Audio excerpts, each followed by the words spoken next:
हम लोग यहाँ पे देखने वाले हैं भगत सिंह जी के बारे में। जैसे कि आप लोग जानते हैं कि अध्याय और लेखक परिचय एक साथ पढ़ना है। तो लेखक परिचय को हम लोग देख लेते हैं, फिर इनके द्वारा लिखे हुए इस अध्याय को हम लोग देखेंगे। एक पत्र और एक लेख। तो पहले भगत सिंह जी के बारे में देखते हैं। भगत सिंह जी ऐसा नहीं है कि आप लोगों को बताना पड़ेगा मुझे, सब किसको ही जानता है, सब किसी को पता है। और सिर्फ ये नहीं कि आप लोग भारतीय हैं इसलिए जानते हैं, इनको विश्व भर में जाना जाता है। कोई परिचय का मोहताज नहीं है, लेकिन फिर भी हम इनके उस रूप को देखेंगे जिससे शायद आप लोग परिचित नहीं हैं। भगत सिंह आज तक आप लोग शायद जानते होंगे कि क्रांतिकारी के रूप में, एक योद्धा के रूप में, एक क्रांतिकारी के रूप में, एक आदर्श के रूप में जानते होंगे। आज आप लोग शायद भगत सिंह को जानेंगे, पहली बार एक लेखक के तौर पर आप लोग देख रहे हैं। क्योंकि इससे पहले देखा होगा आपने, एक क्रांति के तौर पे उनको देखा होगा, भारत के स्वतंत्रता के लिए लड़ते हुए देखा होगा, उसके लिए उनकी बातों को सुना होगा। फ़िल्में भी आई हैं इन पे, फ़िल्में देखी होंगी। पर आज हम लोग इन्हें देखेंगे अपने संदेश के द्वारा, अपने लेखनों के द्वारा जो संदेश दे रहे हैं, उसके माध्यम से देखेंगे। और विशेष करके छात्र जीवन के लिए, छात्रों के लिए, कि वो राजनीति से कैसे जोड़ सकते हैं खुद को, और सिर्फ जोड़ नहीं सकते बल्कि उनका मुख्य उद्देश्य क्या होता है ना, देश की प्रगति। तो छात्र क्या करते हैं, पढ़ाई करते हैं किस लिए? ताकि देश प्रगति करे। पढ़ाई करने के बाद कुछ ना कुछ काम करेंगे ना, वो सिर्फ काम ही नहीं, या तो वो खोज करेंगे या फिर कोई काम करेंगे। किसी भी रूप में देश की प्रगति में हिस्सा लेंगे। उनकी सोच कैसी होनी चाहिए? इसी सोच पे उन्होंने अपनी सोच व्यक्त की है, अपने विचार व्यक्त किए हैं। और सिर्फ यही नहीं, इसके अलावा भी उन्होंने अन्य किताबें लिखी हैं। जहाँ तक क्रांति का एक रूप था भारतीय स्वतंत्रता संग्राम में, खासकर गरम दल वालों का, कि तोड़-फोड़, थोड़ा ऐसा काम किया जाए ताकि अंग्रेजी सत्ता हमसे तबाह हो जाए, या फिर हमसे मतलब तंग आँच करके हमारी बात मान ले। क्योंकि इतने पता था कि एक तरीका वो सुभाष चंद्र बोस ने अपनाया कि सेना गठित की, तो वैसे सेना इनके पास तो थी नहीं। देश के अंदर रहते थे, हमेशा छापा वगैरह पड़ता रहता, तो इकट्ठा ज़्यादा हो नहीं सकते थे। संगठन उतना ज़्यादा विकसित नहीं हो पाता था।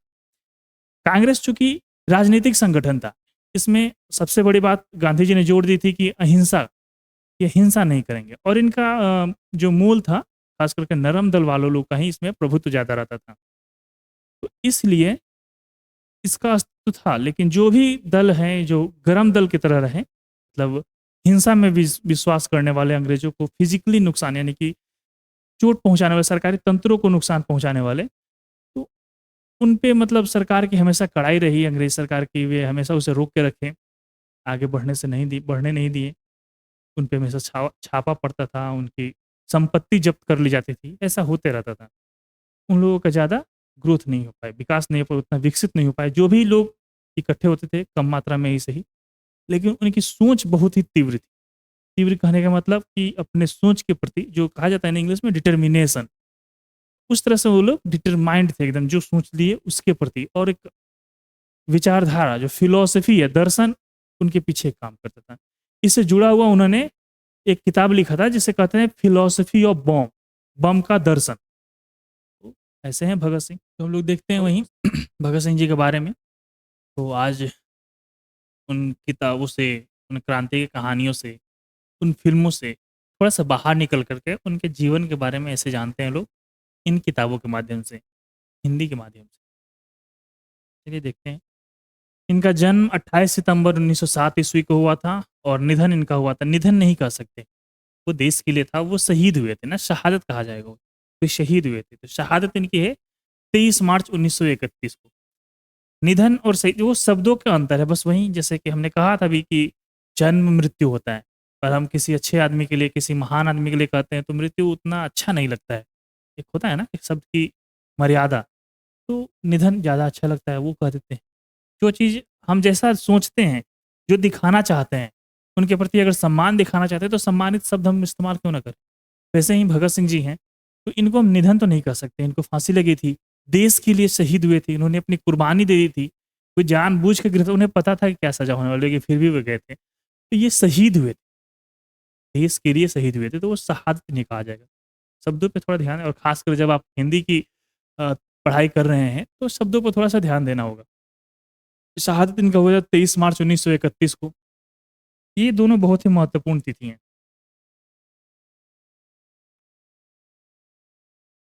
28 सितंबर 1907 23 मार्च 1931। सोचिए कितने वर्ष की थी मात्र, लगभग 23 साल कुछ महीने के थे।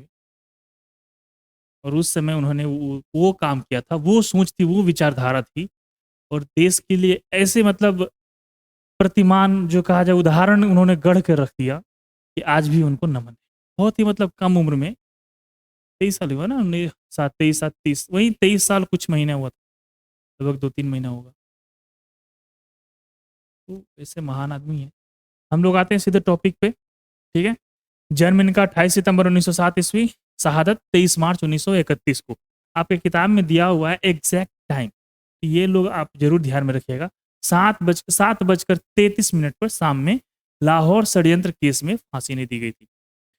ये पूछ देगा कि इन्हें फांसी किस केस में दी गई थी, लाहौर षड्यंत्र केस, ठीक है। लाहौर षड्यंत्र केस क्या था, वही सैंडर्स हत्याकांड था। लाहौर में उन्होंने सैंडर्स को मारने के लिए उन लोगों ने एक बनाया था प्लान, उसके तहत उन्हें हत्या की थी। माता जी का नाम था माँ विद्यावती देवी हैं, पिताजी का नाम है सरदार किशन जी। ये विद्यावती देवी हैं इनका नाम। अब चूंकि इतने मतलब महान आदमी की माता हैं, तो ऐसे ही तो नहीं है, इसलिए मैंने लगा दिया माँ विद्यावती देवी। पिताजी का नाम है सरदार किशन सिंह जी। ये लोग जन्म स्थान इनका है बंगाचक नंबर 105 गुरेरा ब्रांच।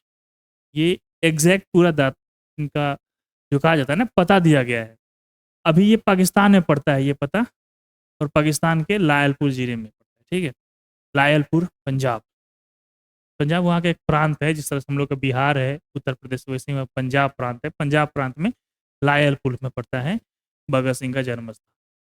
उस समय नाम था बंगाचक, 105 नंबर गली, गुगैरा ब्रांच। और पैतृक गांव था, मतलब जो कहा जाता है ना खानदानी गांव, खटकर कला पंजाब में, ठीक है। ये इनका हो गया आधारभूत परिचय, बेसिक परिचय इनका हो गया। अब देखिए इनके बारे में, इनके परिवार के बारे में, इनकी शिक्षा दीक्षा देखेंगे, इनको क्या क्या मतलब घटनाएं घटी थी वो सब देखेंगे, ठीक है। और ये सब चीज़ तो आपको याद रहनी ही चाहिए ऐसे ही। इनका परिवार के बारे में देखिए, तो इनका परिवार समझिए कि पूरा का पूरा परिवार ही क्रांतिकारी था। आप देखिए किसी के बारे में कि वो एक क्रांतिकारी हुए, लेकिन इनका पूरा परिवार क्रांतिकारी था। संपूर्ण परिवार स्वतंत्रता सेनानी थे। पिता और चाचा, पिताजी का नाम क्या था, सरदार किशन सिंह जी। और चाचा जी का नाम था, इनके 2 चाचा थे, एक बड़े चाचा मतलब मझले, और एक छोटे चाचा थे। एक चाचा जी का नाम था सरदार अजीत सिंह जी, और छोटे चाचा जी का नाम था सरदार स्वर्ण सिंह जी। तो पिताजी, चाचा लाला लाजपत राय के सहयोगी रहे थे, वो लोग सहयोग करता रहता था। और लाला लाजपत राय भी संयोग से पंजाब प्रांत से ही थे, तो उनके सहयोगी रहे थे, विचारधारा भी मिलती थी। ये लोग भी गरम दल के समर्थक थे, वो भी गरम दल के समर्थक थे। गरम दल में आप जब पढ़िएगा इतिहास ना, तो 3 नाम आता है, बहुत ही मतलब चर्चा में रहता है, लाल बाल पाल। लाल से हो गया लाला लाजपत राय, बाल से हो गया बाल गंगाधर तिलक, पाल से हो गया बिपिन चंद्र पाल। ये तीनों गरम दल के नेता थे और बहुत ही प्रसिद्ध नेता थे। तो लाला लाजपत राय के सहयोगी हैं पिता और चाचा जी इनके। अजीत सिंह जो इनके चाचा हैं भगत सिंह जी के, अजीत सिंह जी को मांडले जेल में देश निकाला दिया गया था। देश निकाला दिया गया था और मांडले जेल में भर्ती भेज दिया गया था। बाद में इन्हें विदेशों में, मतलब जेल से वो निकल गए, विदेशों में जा करके मुक्ति संग्राम का संचालन करने लगे।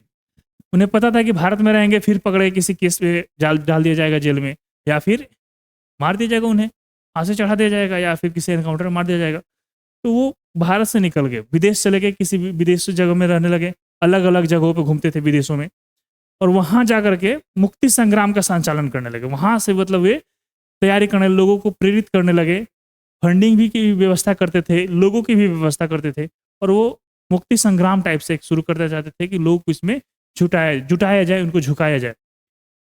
तो विदेशों से जाकर के आंदोलन का, मुक्ति संग्राम में सबका तैयारी करते थे, वहां संग्राम मतलब संचालन करने लगे।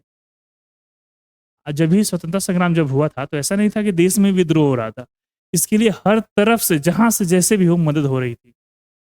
अजीत सिंह थे, लाला हरदयाल थे, उन्होंने अमेरिका में गदर पार्टी नाम की उन लोगों ने एक बनाई थी संस्था। इंडिया ऑफिस बना था, इंडिया ऑफिस में हमेशा मतलब जो क्रांतिकारी समर्थक थे वे लोग आते थे वहाँ पे, और वे मतलब अपने-अपने विचार रखते थे। एक ऑफ़िस टाइप से इंडिया हाउस कहा जाता था। इंडिया हाउस था एक गवर्नमेंट का, ठीक है? इंडिया ऑफ़िस बना हुआ था। समझिए कि एक पार्टी का दफ़्तर जैसा था। तो वहाँ पे ये लोग रखते थे। बहुत ही मतलब क्या मतलब मूवमेंट चला था, वो आंदोलन इन लोगों का चला था, बहुत ही सक्सेस रहा था। गदर पार्टी नाम रखा गया था। कनाडा में, अमेरिका में, इस सब में उन लोगों का बहुत प्रभाव था। वहाँ से ये लोग बाहरी समर्थन की तरफ, बाहर से समर्थन यानी कि लोगों के बीच में अलग-अलग विदेशों में किसी-किसी सरकार में या फिर अन्य लोगों के मन में ये बताया जाता था कि क्या है भारतीय स्वतंत्रता संग्राम? क्यों ये माँग कर रहे हैं? जैसे कि आज अगर देख लिया जाए, आज के समय में, तो लोग क्या देखेंगे इज़राइल-फ़िलिस्तीन का विवाद, कोई फ़िलिस्तीन का समर्थन कर रहा है, कोई इज़राइल का समर्थन कर रहा है। अगर ये बात समझाया जाए कि इज़राइल के बात क्या है? वो क्यों उसका समर्थन कर रहे हैं लोग? या फ़िलिस्तीन की बात क्या है? वो क्यों मतलब कुछ लोग फ़िलिस्तीन की समर्थन कर रहे हैं? तो उनकी विचारधारा स्पष्ट अगर सामने आएगी तब पता चलेगा ना वो सही है या गलत है। बात सही है, जैसे कि फ़िलिस्तीन की ही मान लें, कुछ लोग फ़िलिस्तीन का समर्थन करते हैं। तो फ़िलिस्तीन की अगर बात देखा जाए, उसकी बात भी एक हद तक सही लगेगी, क्योंकि वहाँ पे पहले फ़िलिस्तीन ही था। वहाँ पे सब लोग यहीं रहते थे, लोग जो फ़िलिस्तीन के हैं, वहीं लोग रहते थे लोग। बाद में जब जर्मनी में हिटलर के शासन के दौरान यहूदियों पर अत्याचार हुआ, तो वे लोग वहाँ से छोड़ के निकलने लगे। बहुत लोगों को मार दिया, बहुत सारे जीव को मार दिया। मतलब जो कहा जाता है ना कि जेनोसाइड की तरह वहाँ पे नरसंहार किया था हिटलर ने। वहाँ से निकल के छोड़ के चले गए लोग, बहुत लोग अलग-अलग देशों में बस गए। कुछ लोग जा कर के इज़राइल में बसे। इज़राइल में एक जगह है यरूशलेम। यरूशलेम 3 धर्मों का, यहूदियों का, मुसलमानों का और क्रिश्चियनिटी का भी। क्रिश्चियनिटी में यीशु मसीह का बताया जाता है, वहाँ बैतलहम में जन्म हुआ था। ये तीनों धर्मों का बहुत ही पवित्र स्थान है। तो ये लोग वहीं बस गए कि हम लोग यहीं पर रहने दीजिए। ठीक-ठाक ये लोग जगह दे दिए कि हाँ, रहने दीजिए, कोई दिक्कत नहीं है। इन लोगों के पास भी ज़मीन था। उस समय इतना टेक्नोलॉजी का विकास हुआ नहीं था, वे लोग रहने लगे। धीरे-धीरे वो लोग बढ़ने लगे। अब जहाँ से भी इन्होंने अपने एक संस्था की तरह बनाया था, धीरे-धीरे फैले। इन्होंने एक देश की तरह रूप ले लिया और इन्होंने घोषित किया जो भी यहूदी है वहाँ से भागे थे लोग, अलग-अलग मजबूरी में अलग-अलग जगहों पे जाकर रहने लगे। तो वो लोग यहाँ पे आ सकते हैं, रह सकते हैं। उनके लिए देश में स्वागत है। दिक्कत क्या हुआ कि जगह तो सीमित थी, उस समय उन लोगों को उतना जगह की वैल्यू नहीं था, टेक्नोलॉजी विकसित होने लगी, लोगों के लिए जगह कम पड़ने लगी। अब ये लोग कहते हैं फिलिस्तीन लोग के लोग, आप जाइए, हटिए, हम रहेंगे अब। हमारा जो ज़मीन था हमें दीजिए, आप लोग शरणार्थी थे, हटिए, अब हम शरण छोड़िए, कोई शरण-वरण नहीं, आप लोग हटिए, हम लोगों का देश हम लोग को दीजिए। एक बात तो ये भी सही है कि हाँ, वो उन लोगों को दिक्कत हो रहा है, आपको जगह दिया, आप जाइए। ये एक पक्ष हो गया, फिलिस्तीन के यहाँ तक समर्थन है और आज फिलिस्तीन का ये हालत है, उन लोगों पर समझिए कि आफ़त पड़ी हुई है। देश का विकास तो छोड़िए, अब जीने पर आफ़त है, तो ये एक नज़रिया हो गया। अगर सिर्फ़ एक की बात की जाए तो दूसरे के साथ अन्याय होगा। तो इज़राइल का भी नज़रिया देखिए, इज़राइल के भी कुछ लोग समर्थन करते हैं। एक तो समर्थन इसलिए करते हैं कि भारत के साथ इज़राइल के संबंध अच्छे हैं और वर्तमान में समय में लगभग समझिए कि काफ़ी अच्छे हैं। बहुत समय से इज़राइल समर्थन करता रहा है भारत को। भारत की तरफ से कोई प्रतिक्रिया उतनी नहीं हो पाती थी। भारत का खुला समर्थन था फ़िलिस्तीन को, नेहरू जी के समय से ही। लेकिन हाल के पिछले कुछ एक दशक से कहिए, क्योंकि जब भी सरकार की नीति तय होती है तो साल से नहीं होती है, दशक से होती है। पार्टी आएगी जाएगी पर सरकार रहती है, देश रहता है।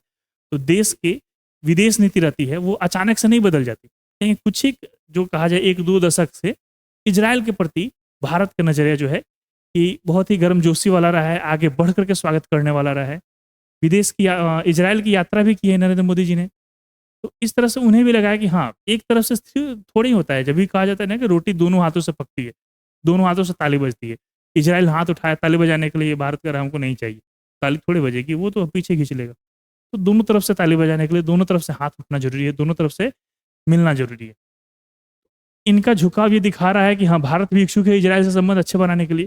तो इस समय थोड़ा अच्छे मतलब संबंध बने हुए हैं, इसलिए भी इज़राइल को कुछ लोग समर्थन कर रहे हैं। ये तो एक देश का मामला हो गया।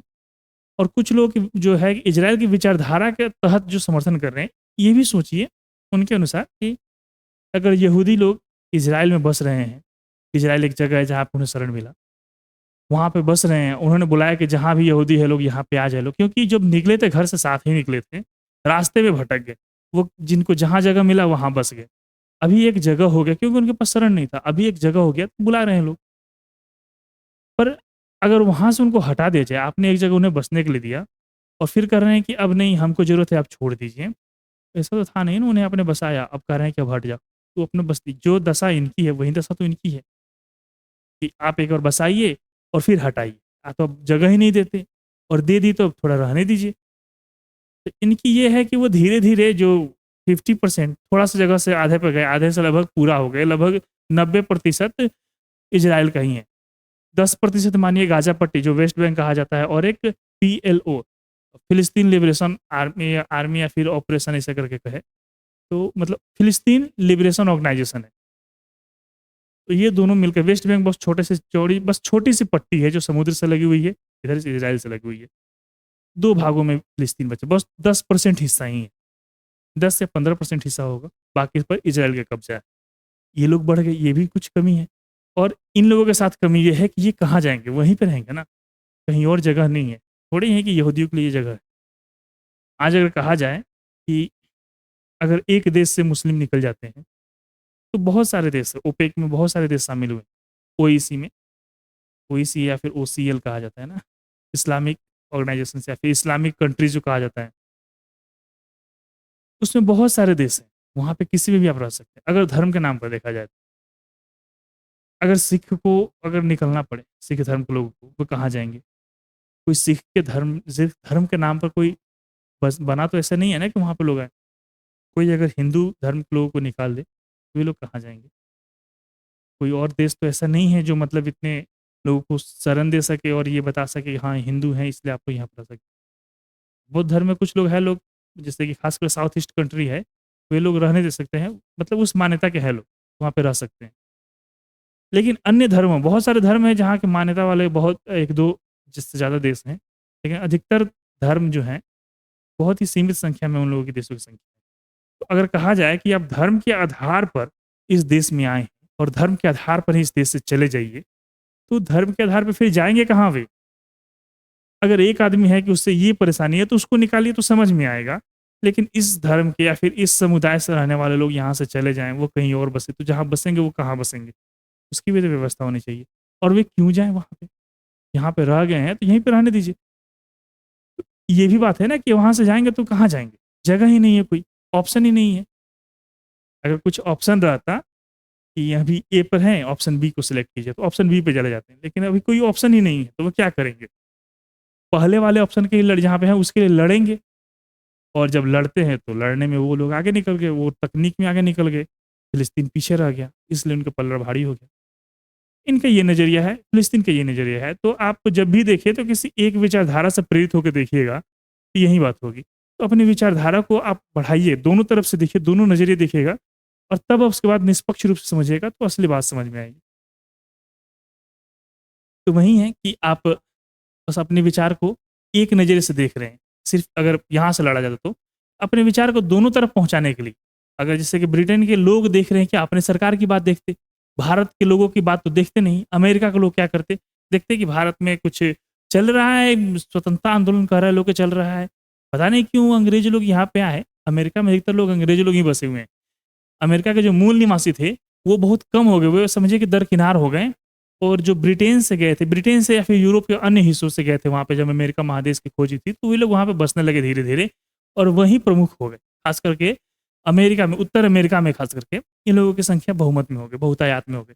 इन लोगों की विचारधारा, सोच, रहन-सहन तो वहीं यूरोपियन कंट्री वाले हैं, वहीं ब्रिटिश का जो स बहुल वाला था, ब्रिटिश के लोग जहाँ पे जिनका कब्ज़ा था, उस टाइप से जो लोग रहते थे, उस विचारधारा से थे। लगभग यूरोप का सोच वही था।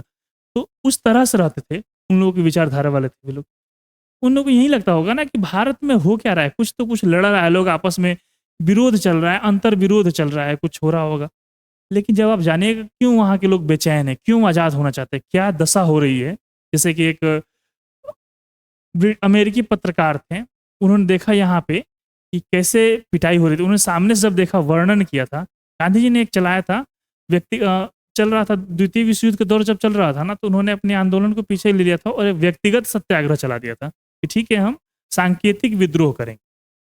सांकेतिक विद्रोह जब कर रहे थे, उसमें क्या होता है ना कि एक आदमी आज विद्रोह कर रहा है, विद्रोह मतलब आंदोलन कर रहा है, वो विरोध कर रहा है, अगला आदमी हल करेगा। इसमें क्या होता था, अंग्रेज पिटाई करते थे तो वो एक आदमी कहता, भाई हमको पीटो, पीट लो, सर नीचे किया, पिटा लिया, माथा वाथा फूट गया पूरा, फिर उठ चल गया, वो मतलब अब खत्म होने वाला है, अब उससे ज़्यादा नहीं झेला जाएगा, उठ के चला जाता था, दूसरा आदमी बैठ जाता, हाँ, वो पीट लिया, अब हमको पीट लीजिए।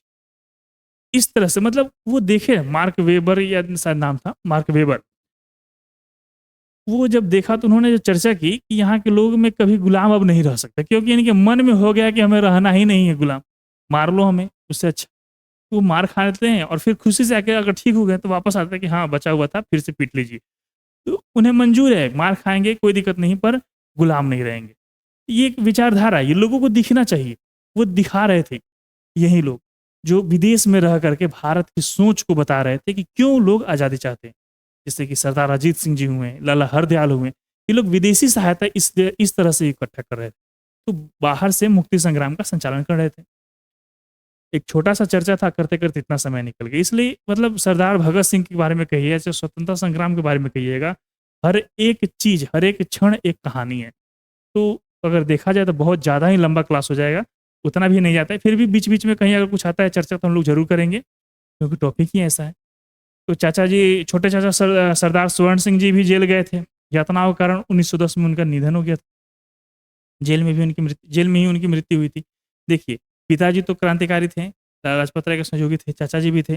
चाचा जी एक कदम आगे निकले, उनको देश निकाला हुआ था, मांडले जेल में वे उन्हें डाला गया था, देश निकाला हुआ, बाद में वे देश छोड़कर ही निकल गए थे और विदेशों में जाकर के भारतीय स्वतंत्रता संग्राम के लिए वे लोग मतलब विदेशी सहायता का प्रबंध करने लगे, मुक्ति संग्राम का संचालन करने लगे। छोटे चाचा थे सरदार स्वर्ण सिंह जी, वो भी जेल गए स्वतंत्रता के लिए भारत की। तो जेल में उनको बहुत कष्ट दिया गया, बहुत ही यातना दी गई, तो यातनाओं के कारण 1910 में उनका निधन हो गया, वो भी शहीद हो गए। 1910 ईस्वी में शहीद हो गए। भगत सिंह जी थे, भगत सिंह जी की शहादत के बाद उनके भाई कुलवीर सिंह और कुलतार सिंह 2 भाई थे। ये देखिए, आप लोगों को शायद इतिहास में उतना ना मिले, लेकिन इनके परिवार के बारे में आप लोग कम से कम जानिए। ये हिंदी में अगर दिया हुआ है हिंदी की किताब में, तो इतना ज़रूर इसका फ़ायदा उठाइए कि सरदार भगत सिंह जी के परिवार में कौन-कौन थे। पिता थे, 2 चाचा लोग था, अजीत सिंह और क्या नाम था इनका? सरदार स्वर्ण सिंह जी। सरदार स्वर्ण सिंह जी और अजीत सिंह जी, ठीक है?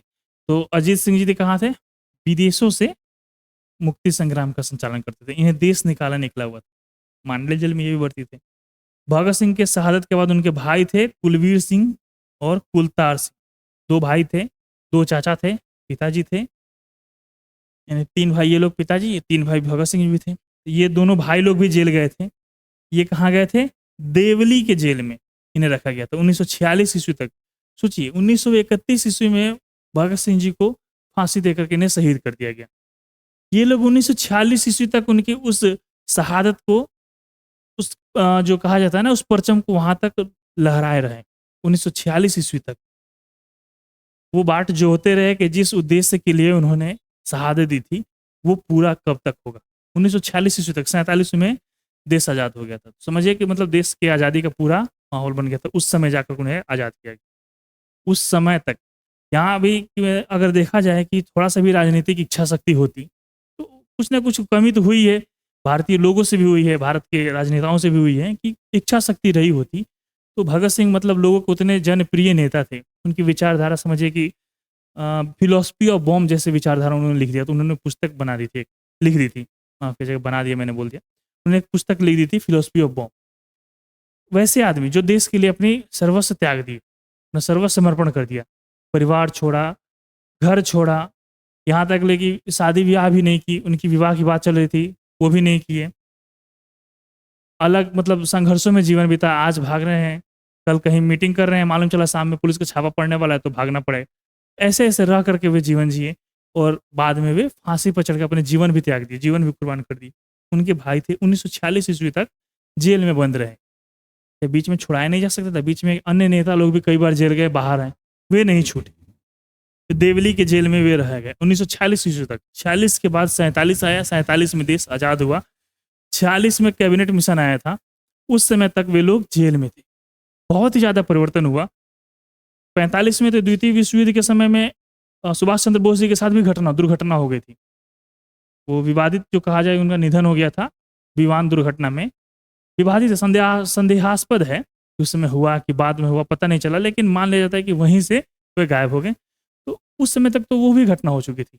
वे उसके बाद तक जेल में रहे। सोचिए मतलब ये दुर्भाग्य ही रहा देश का, कि देश के बेटे के मतलब ये इतने महान बेटे जो हैं, वो इतने दिनों तक जेल में रहे। पिता सरदार किशन सिंह जी भी कई बार जेल गए थे। इनके मतलब घर के हर एक लोग भारतीय स्वतंत्रता संग्राम में अपना मतलब रक्त का अंतिम बूंद चढ़ा दिया। तो सिर्फ भगत सिंह जी नहीं, पूरा परिवार ही क्रांतिकारी थे। अब इनके बारे में देख लिए, तो अगर हमसे पूछा जाए कि इस चैप्टर के माध्यम से भगत सिंह जी के बारे में पढ़ने के लिए तो बहुत कुछ है, लेकिन इस चैप्टर में हम लोग देखेंगे एग्जाम पॉइंट ऑफ व्यू भी देखना है। एग्जाम पॉइंट ऑफ व्यू से बेसिक हम लोग का परिचय देखा, जन्म, शहादत, माता का नाम, पिता का नाम, जन्म स्थान और पैतृक गांव, ये याद रहना चाहिए। जन्म 28 सितंबर 1907, शहादत 23 मार्च 1931, यहाँ तक कि शाम के 7:30 बजे लाहौर षड्यंत्र केस में इन्हें फांसी दी गई थी। पिताजी का नाम था सरदार स्वर्ण सिंह जी, माता जी का नाम था विद्यावती देवी जी। इनका जन्म स्थान था बंगाचक नंबर 105, गुगैरा ब्रांच, अभी के वर्तमान में लायरपुर पंजाब में है। पैतृक गांव था खटकड़ कला पंजाब। ठीक है, इसके बाद इनके परिवार लोगों के बारे में देखते हैं, परिवारीजन के बारे में। परिवार में कौन कौन थे? पिताजी थे सरदार स्वर्ण सिंह, माफी स्वर्ण नहीं, सरदार किशन सिंह जी।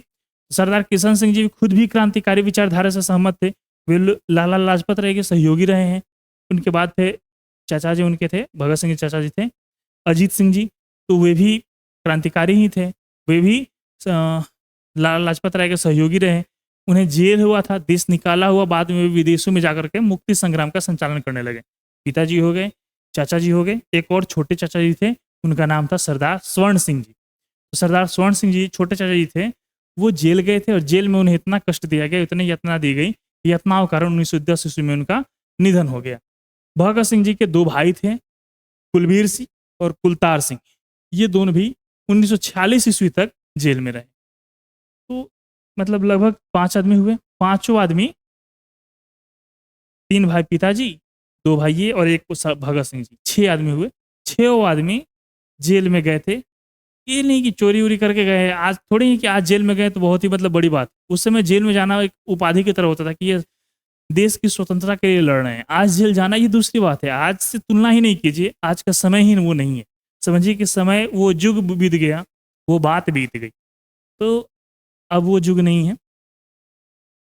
इनका पूरा परिवार देश के लिए समर्पित रहा और सब कोई देश में, ये देश के लिए जेल गया लोग, तो इससे मतलब ज़्यादा क्या कहे, हर चीज़ इन्होंने समर्पित कर दिया था। भगत सिंह जी की शिक्षा हुई थी 4 साल में प्राइमरी एजुकेशन गांव बंगा से ही, लाहौर से के डीएवी स्कूल से 9वीं तक की पढ़ाई। दयानंद एंग्लो वैदिक स्कूल कहा जाता है डीएवी फुल फॉर्म, आज भी है, अभी भी चलता है दयानंद एंग्लो वैदिक स्कूल डीएवी। बाद में लाहौर में 1923 ईस्वी के आसपास ये नेशनल कॉलेज में ज्वाइन कर लिया, वहाँ से ग्रेजुएशन की डिग्री की। ये एफए लिखा हुआ है यहाँ पे, नहीं बीए समझिए। बीए के दौरान ही क्रांतिकारी दल में वो शामिल हो गए, यहाँ से बीए होगा ना। बीए के लिए नेशनल कॉलेज लाहौर एडमिशन लिए थे। बाद में ये क्रांतिकारी दल में शामिल हो गए, छोड़ भी दिए, पढ़ाई पूरी नहीं कर पाए। आंदोलन में शामिल होने की वजह से इन्हें समस्या आने लगी और ग्रेजुएशन नहीं कर पाए। बाद में ये घर भी छोड़ दिए थे, लखनऊ कानपुर आकर रह रहे थे। सिर्फ कानपुर ही नहीं, अलग अलग जगहों पर रहते थे। कानपुर में वे क्या, गणेश शंकर विद्यार्थी की एक पत्रिका निकलती थी प्रताप, उसमें काम कर रहे थे, तो वहाँ से भी छोड़ दिया था, मतलब ये कॉलेज वॉलेज छोड़ दिया था बाद में क्रांतिकारी दल में शामिल होने के लिए। बहुत ही कठिन इनका जीवन हो गया था बाद में। तो ये इनकी शिक्षा दीक्षा रही, 3 चरण में हुआ। प्राइमरी कहाँ तक, 4 साल तक रहा, गाँव बंगा से ही, जो कहा जाता है कि स्कूली एजुकेशन हुआ था 9वीं तक का डीएवी स्कूल से लाहौर से ही, और फिर उसका कॉलेज एजुकेशन हुआ था नेशनल कॉलेज हाँ, नेशनल कॉलेज लाहौर से, जो बाद में वो पूरा भी नहीं कर पाए ग्रेजुएशन की डिग्री। उनका अब देखिए कि ये किन किन का प्रभाव उन पर पड़ा था। तो सबसे पहला, उनका सबसे ज़्यादा जो कहा जाए, करतार सिंह सराभा का उन पर प्रभाव पड़ा था। करतार सिंह सराभा, और ये नाम याद रखे लोग, लाला हरदयाल, अभी मैंने बताया था गदर पार्टी के बारे में, लाला हरदयाल जी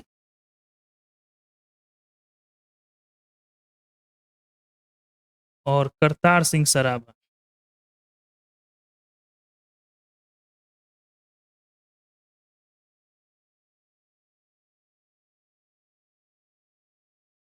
ये 2 लोग थे, ये लोग जुड़े हुए थे किससे? गदर पार्टी से। ये लोग संस्थापक थे गदर पार्टी, मतलब बहुत ही ज़्यादा प्रभावी इनका व्यक्तित्व था इन लोगों का। इनकी बातों से एकदम से पूरा मतलब ये कहा जाता है ना कि असली जो विचारधारा मिली भगत सिंह जी को करतार सिंह सराभा से मिली। ये भी बहुत कम ही उम्र के थे। ये गदर पार्टी ये लोग बनाए थे लोग विदेश में रह करके, और विदेशी सहायता स्वतंत्रता आंदोलन को देने के लिए ये लोग बनाए थे लोग। इनके पिताजी, चाचा जी वे लोग गदर पार्टी के ही सहयोगी थे लोग। लाजपत राय भी गदर पार्टी को सपोर्ट करते थे। तो इन पर प्रभाव पड़ा सबसे ज़्यादा करतार सिंह सराभा जी का। 1914 के गदर पार्टी के आंदोलन से मतलब इन पर प्रभाव पड़ा था। बाद में 16 नवंबर 1915 को करतार सिंह सराभा को फांसी दे दी गई थी, और 8 वर्ष की उम्र थे उस समय भगत सिंह जी की। 1915 में सोचिए 1907 में इनका जन्म हुआ है, 1915 में फांसी दे रही है, 8 वर्ष की इनका लगभग उम्र था। और मतलब बहुत ही ज़्यादा इनके मन पर असर पड़ा था, और जो असर अस्थायी रह गया था। तो सबसे ज़्यादा प्रभाव माना जाता है करतार सिंह सराभा जी का भगत सिंह जी के मन पे।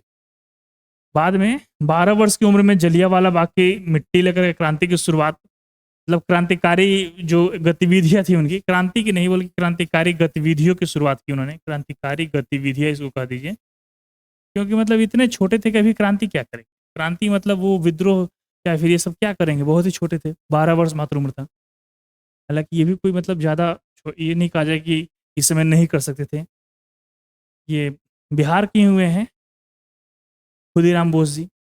वो भी मतलब बहुत ही कम उम्र में फांसी चढ़ गए। सबसे जो कम उम्र में फांसी चढ़ने में उन्हीं के बारे में कहा जाता है स्वतंत्रता आंदोलन के समय में। तो 12 वर्ष की उम्र में जलियांवाला बाग की मिट्टी लेकर आए थे, वहाँ से मतलब उनकी जो क्रांतिकारी गतिविधि की शुरुआत होती है। 15 वर्ष के थे 1922 में चौरा-चौरी कांड हुआ था। मतलब इनके गाँव में नहीं हुआ था, लेकिन चौरा-चौरी में कांड हुआ था। ये गांधी जी के ये लोग बहुत ही समर्थक थे, बस इसलिए कि गांधी जी भारत की स्वतंत्रता के लिए काम कर रहे थे। लेकिन चौरा-चौरी कांड के बाद क्या हुआ कि असहयोग आंदोलन वापस ले लिया गया। इसके बाद से मतलब कांग्रेस और गांधी जी से समझिए कि मोह भंग सा हो गया था। ये लोग समझते थे कि अब आज़ादी आएगी तब आई, ऐसा हो गया था। असहयोग आंदोलन बहुत ज़्यादा लोकप्रियता हासिल की थी, बहुत ही ज़्यादा सफल हुआ।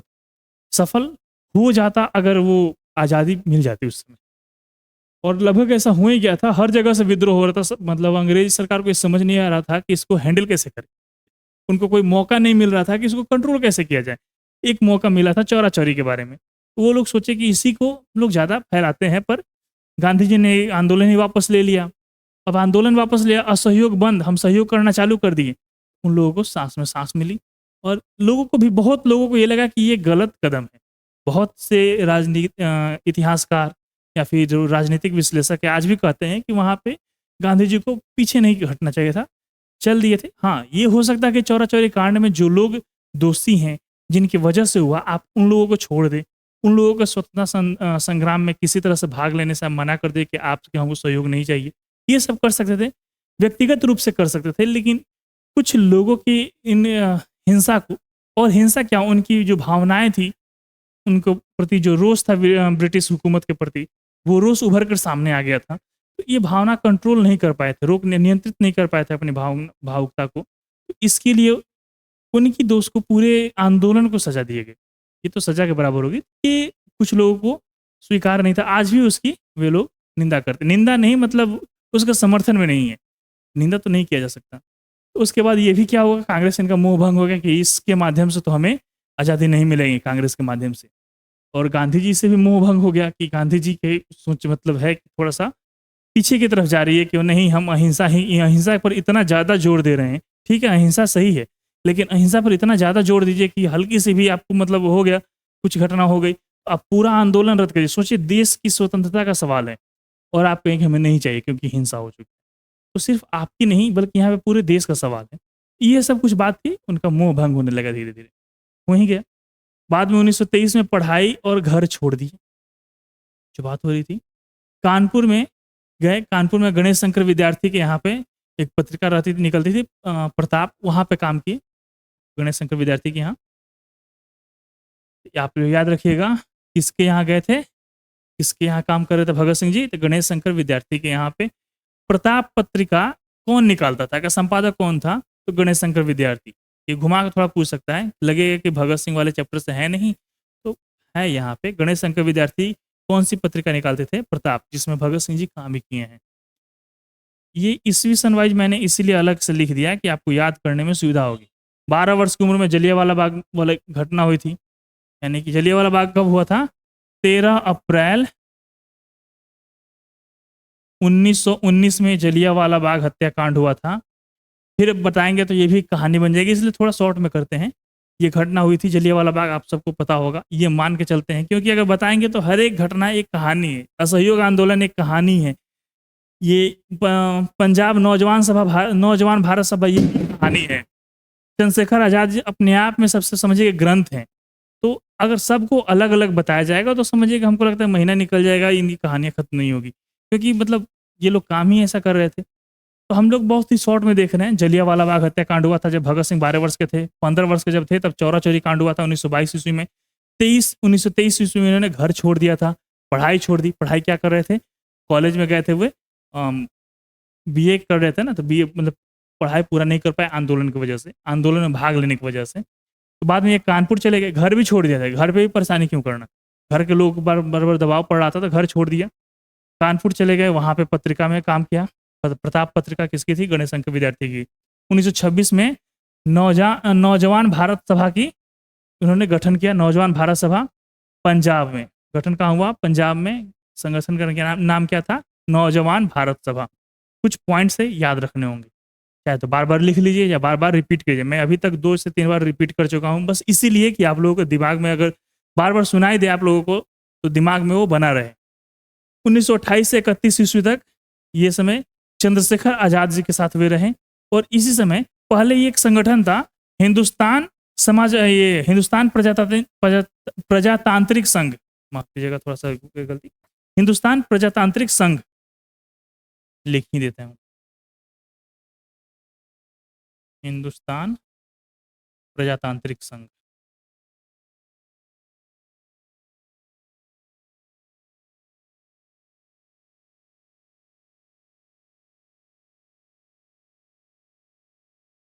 दरअसल ये इस तरह से इसका नाम नहीं था, हिंदुस्तान प्रजातांत्रिक नहीं था, इसको इंग्लिश इसका नाम था, इसको कहा जाता था हिंदुस्तान रिपब्लिक एसोसिएशन।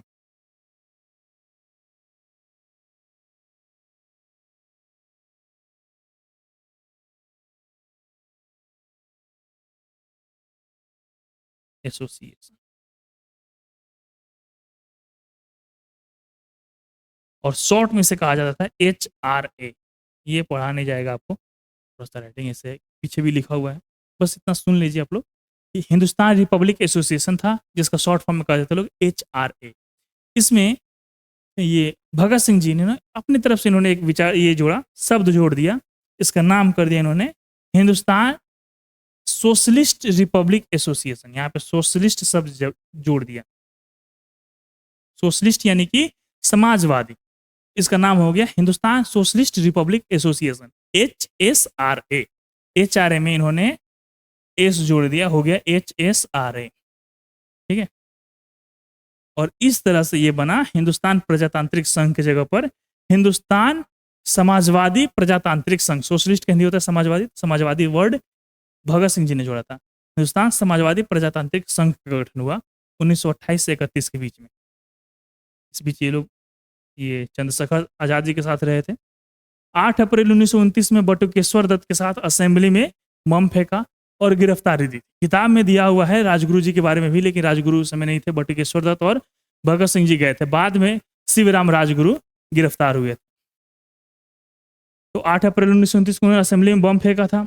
अक्टूबर 1926 में दशहरा मेले में हुई बम विस्फोट के कारण मई 1927 में पहली गिरफ्तारी दी थी। मतलब इससे भी पहले उन्हें गिरफ्तार किया गया था, उसके बारे में दिया जाए कब ये गिरफ्तार हुए थे। 1927 में इनकी पहली गिरफ्तारी हुई थी। घटना क्या हुआ था कि अक्टूबर 1926 में दशहरा मेले में एक बार बम विस्फोट हुआ था, तो उसमें इनका नाम आया था, उस कारण इन्हें गिरफ्तार किया गया था। तो पहली गिरफ्तारी कब हुई, मई 1927 में। असेंबली हॉल में बम फेंकने की घटना कब हुई थी, 8 अप्रैल 1929 को। कुछ कुछ डेट है, याद रखिएगा। जैसे ये डेट आप लोग याद रख सकते हैं, असेंबली हॉल में बम फेंकने की घटना, पहली गिरफ्तारी मई 1927। ये जलियांवाला बाग हत्याकांड के समय क्या थे, उनकी उम्र थी 12 वर्ष। 1919 में हत्याकांड हुआ था ना जलियांवाला बाग, और ये उनका जन्म हुआ था 1907 में। चौराचारी कांड के समय में उनका उम्र था 15 वर्ष। तो अगर याद रहा जन्म तिथि और घटना की तिथि याद है, चौरा चौरी ये कांड कब हुआ था, 1922 में हुआ था, फरवरी 22 में हुआ था। आपको जब ये तिथि याद रहेगी, जन्म तिथि याद रहेगी, तो आप तो ऐसे भी निकालिएगा ना। 1907 में जन्म हुआ था, 22 में घटना हुई थी, तो 15/7/22, 15 वर्ष इनका उम्र हुआ। 1923 में इन्होंने पढ़ाई और घर छोड़ दिया था। फिर आप देखिए कितना वर्ष में उन्होंने पढ़ाई और घर छोड़ दिया, तो 7 इसमें से घटा लीजिए, 16 वर्ष में। कानपुर में कहाँ पे काम किया था? गणेश शंकर विद्यार्थी के पत्रिका निकलती थी उनकी, प्रताप, उसमें काम किया था। जगह भी याद रखिए लोग। तो 2-3 तिथि हैं जो याद रखिएगा लोग। इसके बाद इनके देखिए जो हम लोग को हिंदी में पढ़ना है, रचनाएँ। रचनाएँ इन्हीं की कौन-कौन सी है? कौन-कौन सी लेख है इन्होंने? लेख या फिर किताबें लिखी हैं। तो इनका पहला रचना है पंजाब की भाषा तथा लिपि की समस्या। ये प्रकाशित किस लैंग्वेज में थी? तो हिंदी में हुई थी। प्रकाशन का समय था 1924। विश्व प्रेम, ये कलकत्ता के मतवाला से 1924 में प्रकाशित हुई थी और हिंदी लेख है, ये हिंदी में लिखा गया है। फिर इसका इनका अगला थी है रचना है युवक, ये भी कलकत्ता से प्रकाशित हुआ था, हिंदी लेख है ये भी। अगला है मैं नास्तिक क्यों हूँ, 1930 से 31 के बीच में इनकी रचना हुई थी। ये वो समय है जब इनको मतलब फांसी दिया था, 1931 में इन्हें फांसी दी गई थी।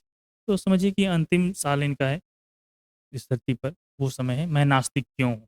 वो रीजन पूरा बता देते हैं। बाद में हिंदू मुस्लिम अधिकतर दंगे हो रहे थे, बहुत सारे विचारधारा हो रहे थे, तो बाद में ये मतलब थ्योरीज की तरफ वो चले गए, फिलोसफी, दर्शन वगैरह ये सब ज़्यादा उन्होंने ध्यान दिया, विचारकों के बारे में पढ़ने लगे। और एक तरह से कहा जाए कि नास्तिकता को भी उन्होंने कहा कि यह उतना भी गलत नहीं है, क्योंकि आपकी अपनी थ्योरी थी नास्तिकता में, किसी और ने की थ्योरी को वो नहीं मानते हैं, आपकी अपनी थ्योरी मानते हैं। तो नास्तिकता अगर कहते हैं तो थोड़ी-थोड़ी ये भी ठीक ही है। हालाँकि ये नहीं है कि पूरी तरह वो नास्तिक थे। वे लोगों की श्रद्धा में ये इनकी श्रद्धा थी, उनकी आस्था में ये विश्वास रखते थे। नास्तिक का मतलब होता है जो ईश्वर को नहीं माने, वही होता है नास्तिक। लेकिन ऐसा नहीं था कि वे नहीं मानते थे। इनका बस यही है कि जो जैसे कि लोगों के बीच में नफ़रत की भावना देखते हैं, तो वहाँ पे इनका आस्था थोड़ा-सा कहते थे कि ये एक ऐसी आस्था है जिसमें कि अन्य लोगों को नुकसान पहुँचाने की इच्छा जागृत हो जाए। आप अपने आप को इतना मानते हैं, अपने ईश्वर को इतना मानते हैं, जो अन्य ईश्वर को मानता है, उनको आप समाप्त कर देना चाहते हैं। तो ये आस्था, कट्टर आस्था, ये सोच इनको अच्छा नहीं लगता था, इसलिए वे नास्तिकता की ओर झुके हुए थे। तो मैं नास्तिक क्यों हूँ, ये रचना है भगत सिंह जी की।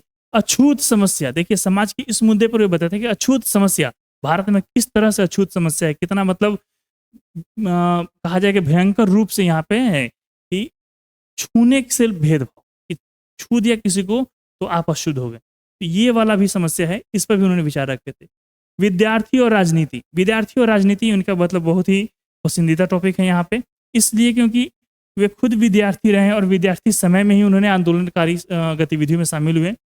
कॉलेज से उन्होंने छोड़ा था, तो विद्यार्थी वो रहे हैं और उन्हें पता है कि जैसे कहा जाता है लोग कि विद्यार्थियों को राजनीति से दूर रहना चाहिए, उस बारे में इन्होंने बात की थी। और विद्यार्थी लोग देश के लिए क्या कर सकते हैं, खासकर आप लोगों को जरूर पढ़ना चाहिए था ये सब। सत्याग्रह और हड़ताल, देखिए अलग-अलग मुद्दों पर ये मतलब समझिए कि टॉपिक पर अपना बात रख रहे हैं। बम का दर्शन, इनका मतलब बहुत ही प्रसिद्ध है इनका ये किताब, बम का दर्शन, या फिर इसे कहा जाए फिलॉसफी ऑफ बम, इसी नाम से ये प्रसिद्ध है। इसका हिंदी रूपांतरण किया गया है बम का दर्शन। भारतीय क्रांति का आदर्श, ये इनकी रचनाएं हैं। कुछ किताबें हैं जो अन्य भाषा में लिखी गई हैं, उनका अनुवाद इन्होंने किया था। जैसे सचिंद्रनाथ सान्याल जी ने एक पुस्तक लिखी थी बंदी जीवन, इसका उन्होंने अनुवाद किया था। फिर डॉन ब्रिन की आत्मकथा का उन्होंने अनुवाद किया था। सचिंद्रनाथ सान्याल भी बहुत ही प्रसिद्ध ये भी थे, प्रसिद्ध व्यक्तित्व है भारतीय स्वतंत्रता संग्राम में। भगत सिंह जी की कुछ ऐसी किताबें भी हैं जो मिल नहीं सकी, अभी अप्राप्य हैं। तो समाजवाद का आदर्श, वैसे ही है आत्मकथा है। बाद में भारत मतलब इनकी भगत सिंह जी की अपनी आत्मकथा है, वो मिली नहीं। भारत में क्रांतिकारी आंदोलन का इतिहास, ये भी लिखे थे इन्होंने। और मौत के दरवाजे पे, तो इससे आप मतलब ये शीर्षक से पता चल सकता है कि क्या मतलब इसमें लिखना चाहते हैं। फांसी के दरवाजे पे हैं वे, कि फांसी तय हो गई है और इस समय मतलब अपनी विचारधारा में वो मग्न हैं, अपनी सोच को आगे बढ़ा रहे हैं, देश के लिए जी रहे हैं। तो मौत के दरवाजे पे वे खड़े हैं और उस समय उनकी विचारधारा के बारे में बात कर रहे हैं। ये कुछ रचनाएं हैं और हमें याद रखना होगा, नाम से ही याद रखिए ना, पंजाब की भाषा, पंजाब के थे तो पंजाब की भाषा और लिपि की समस्या पर भी ध्यान दे रहे थे। तो पंजाब की भाषा तथा लिपि की समस्या, ध्यान में देना है कि पंजाब की भाषा हिंदी में लिखी है उन्होंने 1924 में। ऐसा नहीं कि पंजाबी में लिख दी है, गुरुमुखी लिपि होती है तो उसमें लिख दी, ऐसा नहीं है, वो हिंदी में लिखे हैं। विश्व प्रेम भी हिंदी में ही लिखे हैं। अधिकतर हिंदी में ही लिखा है। तो पंजाब की भाषा तथा लिपि की समस्या, पंजाब से वो विश्व प्रेम की तरफ चले गए। फिर उसके बाद वे युवकों के बारे में बात कर रहे हैं, तो युवक लिखा।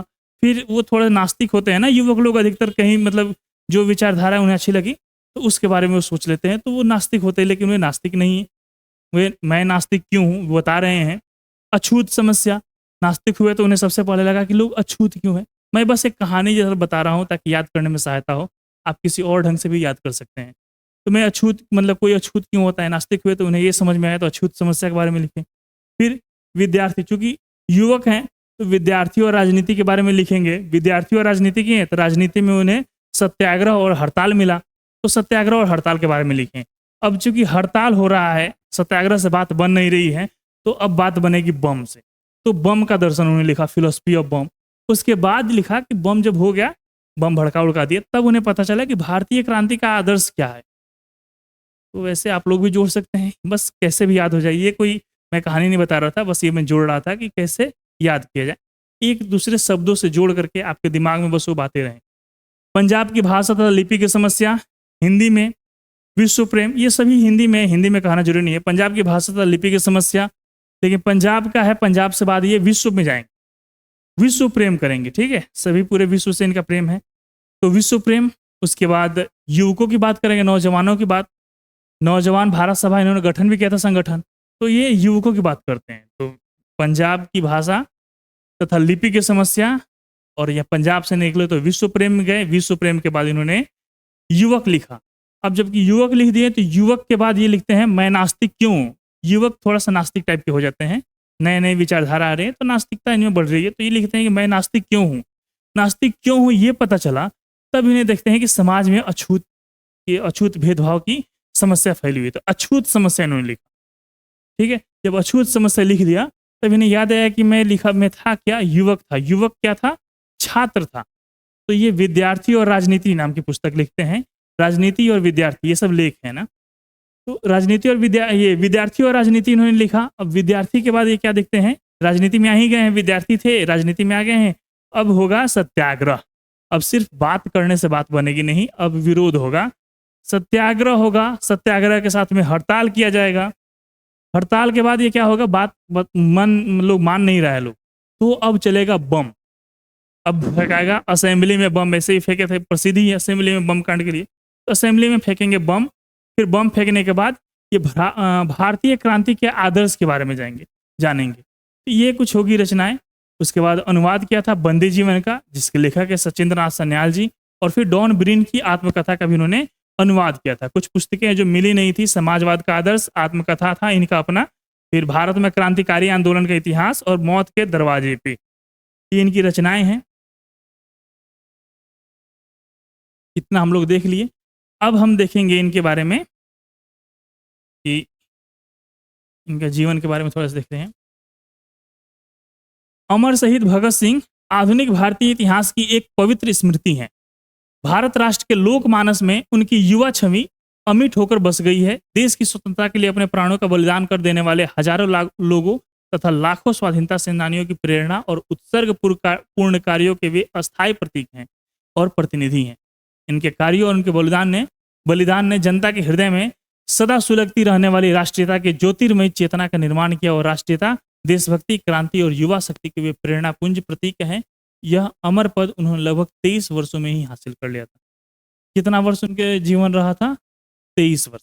लगभग इसलिए लगा दिया गया है, कुछ महीना उसमें था। जैसे कि इनका जन्म हुआ था कब, उनका जन्म हुआ था 28 सितंबर 1907 ईस्वी में। उनका शहादत उनकी हुई थी 30 मार्च 1931 में। सितंबर और मार्च के बीच का जो अंतर है, इस वजह से वो लगभग शब्द आ रहे हैं यहाँ पे। 23 वर्ष, कुछ ज्यादा उम्र नहीं होता है, 23 वर्ष मात्र थे। आप में से कईयों का उम्र उतना लगभग हो रहा होगा। तो सोचिए कि आप जब पढ़ रहे हैं उस समय में कोई देश के लिए शहीद हो रहा था, इसी उम्र में, कितना ही मतलब क्रांतिकारी। आप किसी और के विचार को सुन रहे हैं, और उनके अपने विचार इतने मतलब सशक्त थे कि लोग उससे प्रभावित हुए। एक पूरे युग को उन्होंने प्रभावित किया। सिर्फ प्रभावित ही नहीं किया, दिशा दी। भारतीय स्वतंत्रता संग्राम में क्रांतिकारी आंदोलनों को उन्होंने दिशा दी, नई दिशा बल्कि दे दी। एक पवित्र स्मृति उन्हें बताया जाता है। राष्ट्र के लोकमानस में उनकी युवा छवि अमिट होकर बस गई है। आज भी मतलब कोई अगर देखता है तो लोग कहते हैं कि मतलब इतना युवा है और इनकी सोच इतनी कमाल की है। लोक दर्शन में, ये लोक दर्शन ही नहीं बल्कि वैचारिक दर्शनों में भी उनकी बातें रखी जाती है, और सोचकर आश्चर्य होता है कि ये बस मात्र 23 साल के थे। बल्कि 30 साल तो मृत्यु के समय थे ना, अपने शहादत के समय थे। उससे भी कम उम्र में वो विचारधारा दी, उससे कम उम्र में वे सब चीज़ें लिख दिए थे। और इस वजह से भी सदा सुलगती रहने वाली राष्ट्रीयता की ज्योतिर्मय चेतना का निर्माण किया। राष्ट्रीयता, देशभक्ति, क्रांति, युवा शक्ति, इन सब का वे मतलब उदाहरण की तरह बन गए। स्वाधीनता सेनानियों के परिवार में जन्म पाकर उन्होंने बचपन में ही देश की स्वतंत्रता के लिए मर मिटने का अविस्मरणीय पाठ पढ़ लिया था। इनके पूरे परिवार के लोग, पूरा खानदान ही इनका स्वतंत्रता सेनानी था। तो उन्हीं के परिवार में जन्म लिए थे, तो अब है नहीं कि कहीं और से प्रेरणा पाए। जन्म हुआ जिस परिवार में, उसी परिवार से इन्हें प्रेरणा मिलता रहा, और इनमें ये देशभक्ति, स्वतंत्रता की भावना, ये सब बचपन से नहीं कहा जाता कि डीएनए में उनके शामिल था, तो इनके जीन में ही ये शामिल हो गया था। बचपन से ही देश की स्वतंत्रता के लिए मर मिटने का अविस्मरणीय पाठ पढ़ लिया था। एक कहानी भी है, ये मतलब शायद बतानी चाहिए कि बचपन में क्या हुआ था ना, कि बहुत छोटे थे, खेत पे गए थे, तो बताया ही था कि इनके पिताजी, चाचा, ये सब कोई स्वतंत्रता आंदोलन से जुड़े हुए थे। तो अलग अलग लोगों से मिलते रहते थे, जो कि स्वतंत्रता के लिए, भारत की स्वतंत्रता के लिए हमेशा जुटे हुए थे। तो वैसे ही कोई आया था मेहमान, तो घर पे नहीं मिले, थोड़ा सा छुपना था, लोगों से भी उतना दिखाना नहीं था, कब कहाँ कौन मुखबिर है पता नहीं चले।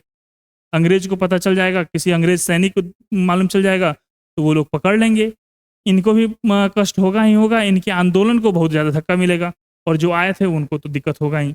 इसलिए वे लोग थोड़ा सा मेहमान की तरह आए थे, तो मेहमान किसे घुमाते घुमाते ले चलते हैं, तो खेतों की तरफ ले गए, वहाँ पे बात करने में मशगूल हो गए, समस्या बताई जा रही थी, क्योंकि ये लोग पहले से गदर पार्टी से जुड़े हुए थे। गदर पार्टी मैंने बताया था, करतार सिंह सराभा, लाला हरदयाल जी के बारे में। ये लोग गदर पार्टी विदेशों में चलती थे, वहाँ से ये संबंधित थे, उन्हें पता था कि ये लोग मदद कर सकते हैं भारत की स्वतंत्रता आंदोलन में, तो उनसे बात कुछ कर रहे थे। तब तक भगत सिंह भी इनके अपने पिताजी के साथ में गए थे, ये भी खेत में ही थे। अचानक से बात करते करते इन्हें ध्यान में आया कि भगत सिंह जी कहाँ हैं, तो देखे तो वो कुछ लकड़ियाँ ले लिए थे, तिनके उनके ले लिए थे, और मिट्टी में लगा दे रहे थे, बंदूक के शेप में बना दी थी उस, और मिट्टी उस पर चढ़ा रहे थे, जैसे कैसे पौधे में जड़ में उसके मिट्टी लगाया जाता था, वैसे लगा रहे थे। पूछे कि भाई ये क्या करते हैं, उनके पिताजी पूछे कि कर क्या रहे हो, तो भगत सिंह बोले कि बंदूकें बो रहा हूँ। सोचिए कि जब देश का बच्चा खेत में बंदूक बोने की बात करे,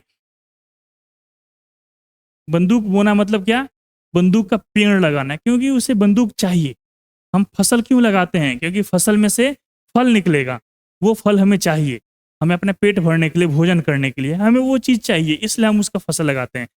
जैसे कि किसी को धान चाहिए, ठीक है, धान चावल, तो धान का फसल वो लगाएगा, गेहूँ चाहिए तो गेहूँ का फसल लगाइएगा, उसे फल फूल चाहिए तो फल फूल का फसल लगाएगा, वो उसके पौधे लगाएगा। सब्जियाँ चाहिए तो ऐसा थोड़ी है कि हम धान लगा दिए हमें सब्जी मिलेगा, तो जिस चीज़ की फसल लगाइएगा वो चीज़ मिलेगा। बच्चे को बस इतना पता है, तो उसे ये मतलब परिवार में ही ऐसा माहौल मिला कि स्वतंत्रता उनके खून में, रग में बस गई थी, तो उन्हें लगा कि बंदूक, ये जो क्रांति चल रहा है इसमें बंदूक की, लोगों के समर्थन की, लोगों के दुख दर्द की बातें होती थी। उन्हें बस यही लगा कि अंग्रेजों को हटाया जा सकता है, ये गुलामी को दूर किया जा सकता है, किससे, बंदूक से, और हमारे पास क्या है, बंदूकों की कमी है। तो वो फसल लगा रहे थे कि आने वाले समय में इससे बंदूकें फलेंगी, और उन बंदूकों को लोगों को दिया जाएगा, वे लोग आज़ादी प्राप्त करेंगे, उसके लिए लड़ेंगे। तो सोचिए बच्चे के मन में, मतलब ये बचपन से, ये कहानी है बस ये बताता है कि बचपन से ही इनके मन में, क्योंकि इनके परिवार का इन पर प्रभाव था, तो इस वजह से इनके मन में स्वतंत्रता के लिए उतना झुकाव था।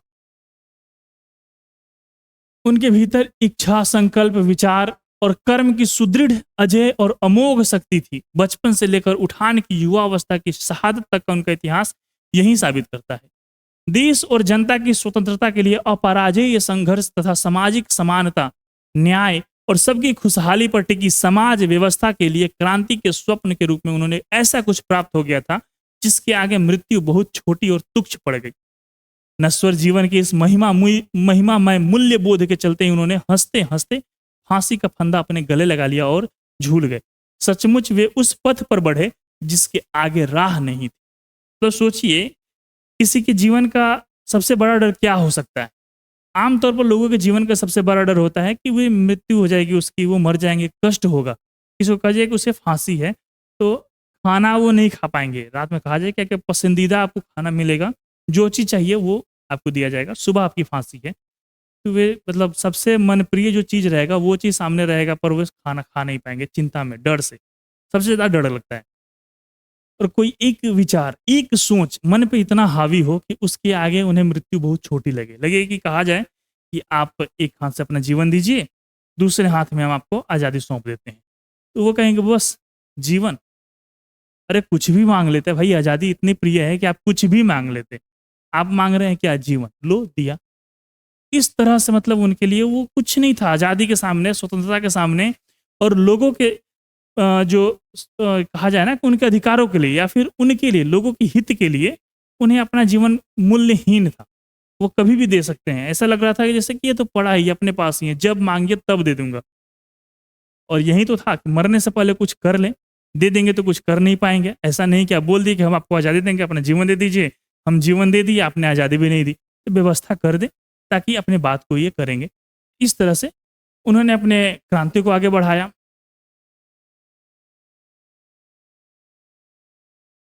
यही चीज़ को यहाँ पे लिखा हुआ है कि देश और जनता की स्वतंत्रता और अपराजेय संघर्ष तथा सामाजिक समानता, न्याय और सबकी खुशहाली पर टिकी समाज व्यवस्था के लिए क्रांति के स्वप्न उन्होंने क्रांति के स्वप्न के रूप में उन्हें ऐसा कुछ प्राप्त हो गया था जिसके आगे मृत्यु बहुत छोटी और तुच्छ पड़ गई। तो क्या प्राप्त हुआ था उन्हें वो विचार मिला था कि लोग, और सिर्फ ये नहीं था कि उन्हें आज़ादी चाहिए थी। वो उनकी सोच मतलब थोड़ा-सा अलग थी। लोगों की तरह नहीं थी कि और लोग भी कह रहे थे कि आज़ादी मिले, ये भी कह रहे थे आज़ादी मिले। पर इनकी सोच थी कि एक व्यवस्था मिले। आज़ादी किससे मिलेगी? आज अंग्रेज़ गए हैं, कल दूसरे कोई आ जाएँगे। तो इनका सोच था कि एक व्यवस्था मिले। यही पहले सोचे थे कि लोग ये आज़ादी के बाद का शासन कैसा हो? तो लोकतंत्रात्मक हो। लोकतंत्रात्मक नहीं बल्कि ये चाहते थे कि उसका रूप अलग बताए थे, समाजवादी शासन हो। जो भी सरकार बने, जो भी सत्ता में है, होगा तो लोकतंत्र है, लोकतंत्रात्मक ही, लोगों के द्वारा ही चुने जाएगी। लेकिन उसका जो बेस कहा जाए समाजवादी शासन हो। समाजवादी क्यों? क्योंकि समाज के सभी वर्गों का, सभी लोगों का उसमें सहयोग हो और सामाजिक के जो हित में है, उसी हित में सरकार काम करे। पूंजीवाद के रूप में वे अमेरिका का हश्र देख रहे थे वहाँ पे लोग। अमेरिका का हश्र मतलब शुरू में बहुत ही उभरा, द्वितीय विश्व युद्ध में उनकी, हालाँकि द्वितीय विश्व युद्ध वे देख नहीं पाए, प्रथम विश्व युद्ध देखे थे, पर पूंजीवाद उन्हें सही नहीं लगा। और वास्तव में पूंजीवाद, पूर्ण रूप से पूंजीवादी होना एक देश के रूप में, कल्याणकारी राज्य के रूप में सही नहीं है। और हम नहीं कह सकते, ये थ्योरी के माध्यम से और अन्य सारे उदाहरणों के माध्यम से भी साबित हो चुका है। ये पहले उन्होंने कह दिया था जब ये नहीं देख पाए थे। द्वितीय विश्व युद्ध ये देख नहीं पाए। 1931 में इन्हें फांसी हो गई। और द्वितीय विश्व युद्ध कब हुआ था? 39 से लेकर 1939 1945 तक। द्वितीय विश्व युद्ध के समय तक या फिर उससे पहले तक अमेरिका की हालत खराब हो गई थी। उस समय रूस की अर्थव्यवस्था बहुत अच्छी थी, तो वहाँ पे समाजवाद या फिर ये कहिए कि साम्यवाद के प्रभाव उन्हें, लोगों को, विश्व को दिखा। पर ये पहले ही बताया कि समाजवाद की बारे में बताया था कि समाजवाद में लोगों की सामाजिकता होनी चाहिए। लोगों की सामाजिकता या फिर ये कहिए ना कि यूनिटी, मतलब एकता होनी चाहिए, सबका सम्मिलन होना चाहिए, उसमें सबका साथ हो। जो आज का आ जाता है सबका साथ सबका विकास, तो वो बात उन्होंने उस समय कही थी।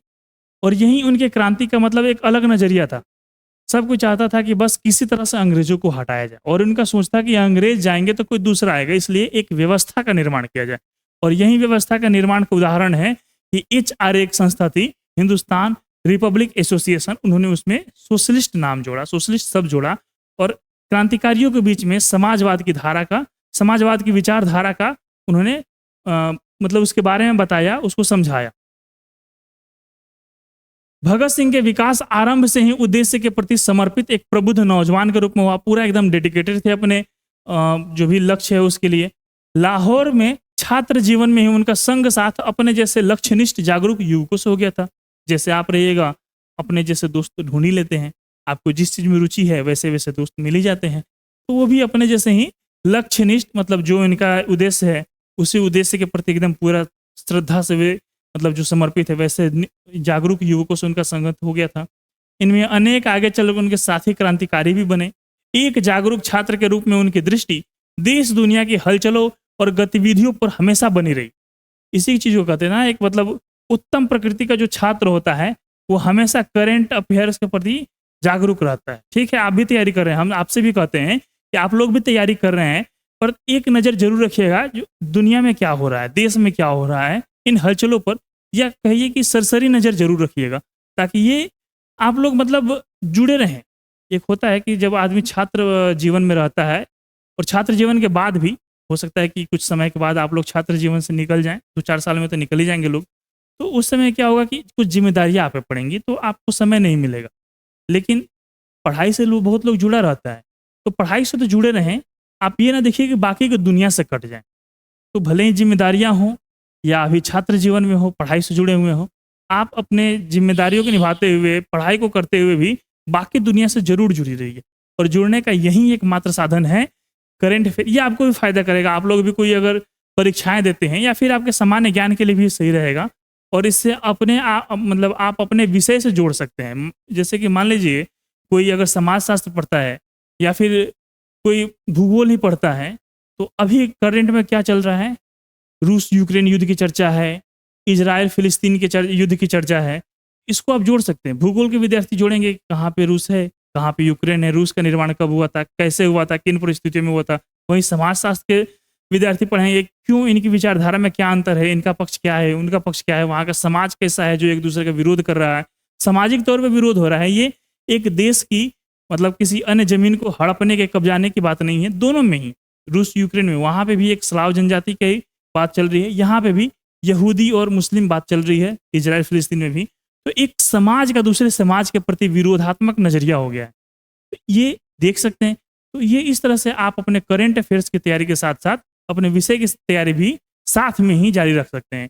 और एक मतलब जो कहा जाए जागरूक विद्यार्थियों को ऐसा करना चाहिए, करंट अफेयर्स पर ज़रूर ध्यान देना चाहिए, समसामयिक घटनाओं पर। ऐसे ही ये भी थे कि उनकी दृष्टि देश दुनिया की हलचलों और गतिविधियों पर हमेशा बनी रही, और हमेशा वे दुनिया में क्या चीज़ हो रहा है, ये सब हमेशा वे अपडेट रहते थे। अपनी रुचि की पुस्तकें जिनमें साहित्य, राजनीति, दर्शन, इतिहास आदि विषयों की पुस्तकें हुआ करती थी, उन्होंने खूब पढ़ी थी, और उनसे प्राप्त ज्ञान के प्रकाश में अपने देश, समाज आदि के बारे में सोच विचार करते रहते थे। सोचिए, 23 वर्ष का उम्र है, साहित्य पढ़ रहे हैं, राजनीति पढ़ रहे हैं, दर्शन पढ़ रहे हैं, फिलॉसफी, पॉलिटी, लिटरेचर तो है ही, इतिहास, हिस्ट्री पढ़ रहे हैं। सोचिए, ये भी समय आ गया है कि मैं हिंदी में लिखा हुआ है उसे इंग्लिश में बोलकर आपको समझा रहा हूँ, कि इंग्लिश में समझाना पड़ रहा है आप लोगों को। हालाँकि कोई नहीं, ये समय का ही प्रभाव है कि जिस रूप में जो चीज़ प्रचलित हो जाती है उसी में समझ में आती है। तो अधिकतर लोग अब दर्शन नहीं समझ पाए तो फिलॉसफी समझ में आएगा लोग। तो वही है, फिलॉसफी पढ़ते थे वे, हिस्ट्री, पॉलिटी, लिटरेचर, ये सब मतलब उस उम्र में वो पढ़ रहे हैं। जब से वो मतलब पढ़ाई में उनका झुकाव हुआ था, तो ऐसी-ऐसी किताबें पढ़ते थे, इसका प्रभाव उनके मन में पड़ेगा। वो कहाँ पे पहुँचाएँगे उन्हें? क्रांति की तरफ उन्हें झुकाएँगे। उनकी मानसिक जागरूकता, सोच विचार और प्रबुद्धता ही वह कारण थी कि घर छोड़ने के बाद वे कानपुर में गणेश शंकर विद्यार्थी के पास चले आए, और वहाँ उनके प्रताप को अपनी सेवाएँ दी। कोई भी आदमी के मन में अगर उसकी विचारधारा, उसकी प्रबुद्धता, उसकी जागरूकता अगर जागृत हो जाए, मतलब इतना उन मन में दृढ़ता आ जाए कि हाँ, अपनी सोच के लिए, अपने आदर्शों के प्रति अपने सुख सुविधाएँ भी त्याग सकते हैं, तो उसका मतलब डिटर्मिनेशन जो कहा जाता है ना, उसकी जो दृढ़ता है, मानसिक दृढ़ता, वो कितना अटल होगा ये सोच सकते हैं।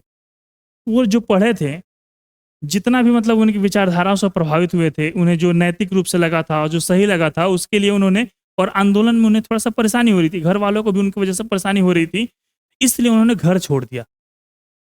आंदोलन के लिए उन्होंने पढ़ाई तक छोड़ दी, और वे कहाँ पे? वो चाहते तो कहीं और रह सकते थे। घर से ठीक-ठाक थे लोग, ऐसा भी नहीं कि बहुत ज़्यादा गरीब है, खाने-पीने पे दिक्कत है, ऐसा नहीं था, ठीक-ठाक से थे। उनके चाचा जी विदेश में रहते थे। ये नहीं कि मतलब विदेश में काम करने गए, वो आंदोलन के लिए थे, लेकिन ऐसा भी नहीं है कि परेशानी उतनी है, वो रह सकते थे। बहुत सारे काम थे उन लोगों के लिए, कर सकते थे। अच्छे खासे घर से थे, एक प्रतिष्ठित परिवार था इनका। तो वहाँ पे लेकिन वो नहीं गए, किसी और भी रिश्तेदार के यहाँ नहीं गए। बहुत सारे जगह थे, बहुत सारे दोस्त थे लोग, तो उनके यहाँ पे नहीं गए। वे कहाँ आए? कानपुर आए। किस लिए आए? यहाँ पे वे गणेश शंकर विद्यार्थी के पास आए, और यहाँ से जो पत्र निकलता था प्रताप, उसमें सेवाएँ दी। अपने यहाँ से मतलब वो काम करते थे। वो इस माध्यम से प्रताप में भी देशभक्ति के बारे में, राष्ट्रीय आंदोलनों के बारे में चर्चा होती रहती थी, और राष्ट्रीय आंदोलन से प्रेरित होकर के उसमें भी मतलब ये आर्टिकल्स निकलते रहते थे। तो इसमें वो लिखने लगे, काम भी करते थे यहाँ पे, और कुछ खर्च भी निकल, जैसे कि पत्रिका बिक रही है तो आमदनी होगी, तो इस तरह से अपना खर्च भी निकलेगा, तो वो कहीं रहे नहीं।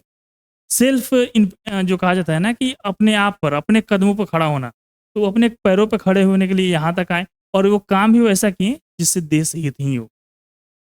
उनने विभिन्न महत्वपूर्ण विषयों पर लगातार लेख लिखे और उनमें से अनेक पत्र पत्रिकाओं में प्रकाशित करवाए।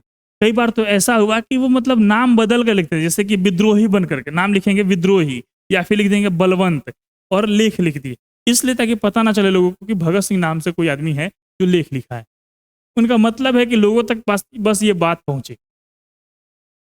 अब जैसे प्रताप में लिख दिए वे विद्रोही नाम से, ये मैं उदाहरण दे रहा हूँ, वहाँ पे तो वो काम ही करते थे। तो प्रताप में कोई अगर जो भी पढ़ेगा तो एक लेख पढ़ेगा, हाँ ये चीज़ अच्छा लिखा हुआ है। उनका ये ध्येय नहीं है कि वो नाम उन तक पहुँचे, उनका ये ध्येय है इस लेख में जो चीज़ लिखा गया है वो लोगों तक पहुँचे, उनकी विचारधारा तक पहुँचे। उन्हें पता चले कि आखिर देश में हो क्या रहा है, देश के लोग क्या सोच रहे हैं। इससे बहुत लोगों का मतलब क्या है ना, विचारधारा प्रभावित भी होती है। तो यह बातें उन्होंने की थी। एक चिंतक विचारक के रूप में वे समाजवाद और मार्क्स एंगल्स की विचारधारा से लगातार प्रभावित और अनुप्राणित होते रहे। क्रांति और समाज व्यवस्था को लेकर उनकी सोच इन विचारकों से प्रभावित थी। सामाजिक राजनीतिक चिंतन और विचार के धरातल पर वे अपने समकालीनों से प्रायः आगे दिखाई पड़ते हैं। सामाजिक राजनीतिक चिंतन और विचार के धरातल पर देखिए ये क्या है, मतलब उनके समकालीन कौन थे, क्रांतिकारी लोग थे। उन लोगों की सोच थी आज़ादी, स्वतंत्रता, अपना शासन, अंग्रेजों का पलायन। इनका सोच क्या था, एक व्यवस्था, सामाजिक व्यवस्था हो, राजनीति मतलब एक सॉल्यूशन हो, तो मतलब कैसा सॉल्यूशन हो, अस्थाई सॉल्यूशन हो, हमेशा के लिए समस्या का निदान होना चाहिए। ऐसा नहीं कि हम आज पूरा कुर्बानी दे करके अंग्रेजों को विदा करें, एक लड़ाई लड़े और अंग्रेज गए तो मालूम चला कि चाइनीज जाकर बैठ गए, तो ऐसा नहीं होना चाहिए। इसके लिए वे क्या करते, मतलब हल क्या मिला कि कुछ ना कुछ अपनी व्यवस्था तैयार करनी पड़ेगी। और वे व्यवस्था कैसी हो, जो व्यवस्था हो, जो शासन संभाले, उनका रूप कैसा हो, स्वरूप कैसा हो, इस विचार को उन्होंने दिया, इस दर्शन को उन्होंने दिया कि वो समाजवादी शासन। इसीलिए कहते हैं कि वे अपने समकालीनों से विचार के धरातल पे, सामाजिक राजनीतिक चिंतन के धरातल पे, इस बेसिस पे वो बहुत आगे थे अपने समय के लोगों से। उन लोगों से बहुत ज़्यादा आगे की सोचते थे, इसीलिए तो उतना प्रसिद्ध थे। उनके बारे में लोग उनसे जो बोलते थे या फिर जो लिखते थे लोग सुनते थे, पढ़ते थे, क्योंकि उनकी सोच आगे की थी। प्रगतिशील सोच जिसे कहा जाता है, जो प्रगति करने वाला हो, वो सोच थी उनकी।